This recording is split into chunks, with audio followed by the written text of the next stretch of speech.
নমস্কার, সোহম শক্তি ট্যারোতে আপনাদের সকলকে স্বাগত। আমি দীপান্বিতা সরকার। আজকে দেখব এই শ্রাবণ মাসের শুরুতে আপনাদের এনার্জি কেমন থাকবে। আমাদের মহাদেব আমার মাধ্যমে আপনাদের কি বার্তা দিতে চাইছে। এখানে না আমি দুটো এনার্জি আমার মনে হচ্ছে যে এখন ভীষণ ব্যালেন্সড একটা এনার্জি, আর একটা এনার্জি নিজেকে চেষ্টা করছে ব্যালেন্সে আনার।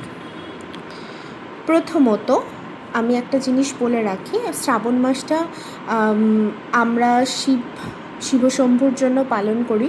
শিবশম্ভু মানে আমাদের ভেতরের যে শান্তি তাকে খুঁজে বার করা, ঠিক আছে? আমি কোনো মূর্তির কথা বলবো না। মূর্তিটা কাইন্ড অফ একটা সিগনিফিকেন্স কিসের, শান্তির প্রতীক, ঠিক আছে? যার মাধ্যমে আমরা আমাদের দেহের জলের বৈষম্যটা ঠিক রাখি। জল মানে ইমোশনকে বোঝায়। দেখো ইমোশন, কাপসের এনার্জি এসছে, দেখতে পাচ্ছ? বেসিক্যালি আমাদের ইমোশনটাকে ব্যালেন্স রাখে। এই সময় পরিবেশে দেখবে তোমরা প্রচণ্ড রকমের সবুজ চারিদিকে ভর্তি আছে। কিছু মানুষের ক্ষেত্রে এনার্জিটা ঠিক এই রকম। কিছু মানুষ আছে পর্ণমোচী, মানে কেউ একজন ফুলে ফেঁপে উঠছে, তার জার্নিটা কমপ্লিট হচ্ছে, আর কেউ একজন হয়তো পর্ণমোচী হয়েছে, মানে পাতা ঝরে গেছে। এনার্জিটা বুঝতে পারছো? এনার্জি বলতে পর্ণমোচী বলতে বোঝায় মানে খুব স্যাডনেস রয়েছে, জীবনের সমস্ত শেষ পাতায় চলে এসছো, তো এরকম দুটো এনার্জি চলছে। পর্ণমোচী হওয়া ভালো, তারপরেই তো চিরহরিতে যাবে। আমরা পড়েছি না ভূগোলে, চিরহরিতে যেতে গেলে তো একটু তো কষ্ট করতেই হবে। মূলত এখন একটা এনার্জি নিজের ওপরে খুব বেশি করে কাজ করছে। কিছু মানুষ তো হিলিং শেখাবে বা শিখবে, এই কথাটাও ভাবছেন যারা ট্যারো কার্ড রিডার। কোনো একজন ট্যারো কার্ড রিডার যদি দেখে থাকো বা কেউ দেখে থাকো, তো তারা ভাবছো আগামী দিনে ইন ফিউচার তোমরা হিলিং দেবে, হিলিং প্রোভাইড করবে,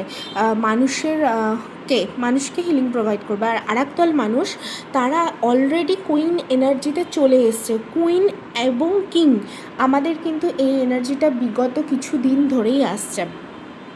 আপনারা এখন ব্যালেন্সড হচ্ছেন ধীরে ধীরে, মানে এমন না যে ব্যালেন্সড হয়ে যাওয়া মানে শক্ত হয়ে যাওয়া, আমি আমার ইমোশনকে দেখাবো না, তা না। আপনি আপনার ইমোশনকেও যেমনভাবে শো করছেন, সেই রকম কাজের দিকেও মানে কর্মদক্ষতাও বাড়াচ্ছেন। নিজের মধ্যে নতুন নতুন কর্মসূত্র আবিষ্কার হচ্ছে। মানে আমাদের এখানে জানেন তো মানি ম্যাগনেটের একটা জিনিস হয়। মানি ম্যাগনেট মানে ওই ব্রেসলেট পরে নিলাম মানে কাজ আসবে তা না, মানে টাকা আসবে এরকম না। বলে রাখি আমি কিন্তু ক্রিস্টালও সেল করি, নাহলে আমি ভুলে যাবো, ওই জন্যই বললাম। তো মানি ম্যাগনেটটা ব্যাপারটা কি, আমাদেরকে নিজেকে অ্যাট্রাক্ট করে তুলতে হয়। কখনো আমরা কোনো টাকাকে চেস করব না, মানে টাকার পেছনে দৌড়াবো না। এবার বলতেই পারো টাকা ছাড়া কি সংসার চলে? না, চলে না। তবে আমি যদি সারাদিন ভেবে যাই আমার 10 টাকা কোথা থেকে আসবে, 5 টাকা কোথা থেকে আসবে, তাহলে কিন্তু হবে না, তাই না? তো এই ক্ষেত্রে তোমাদের ব্যালেন্স আছে, যে তোমরা কাজ করছো, ভাবছো না, চেস করছো না। তাই আগামী ভবিষ্যতে এই শ্রাবণ মাসের পরেই দেখবে তোমাদের কর্মের জায়গাটা ভীষণ ভালো হয়েছে।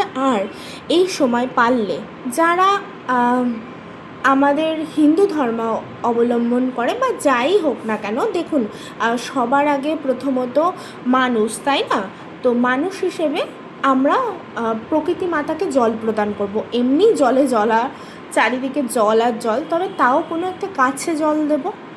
আর পারলে যার যদি বলি কারুর যদি খুব প্রবলেমেটিক সিচুয়েশান থাকে তাকে একটু হেল্প করব, ঠিক আছে? আর আগামী দিনে মানে কি বলবো, একটা ভীষণ ভালো এনার্জি আপনারা লিড করবেন। অবশ্যই ক্লেম করবেন আর শেয়ার অবশ্যই করবেন যে একটা সংসার হচ্ছে যেখানে ফুলে ফেঁপে উঠছে, না টাকা পয়সার অভাব আছে, না ইমোশনালি আপনারা ডাউন আছেন। অনুভূতির দিক থেকেও প্রবল এগোবেন আর জীবনে সবটা করে ফেলবেন। তো এই এনার্জিটা অবশ্যই ক্লেম করবেন। কিন্তু এটা হচ্ছে শ্রাবণ মাসের মহাদেব আমাদের যে ব্লেসিংসটা দিচ্ছে তার উপরে। ভালো থাকবেন সকলে।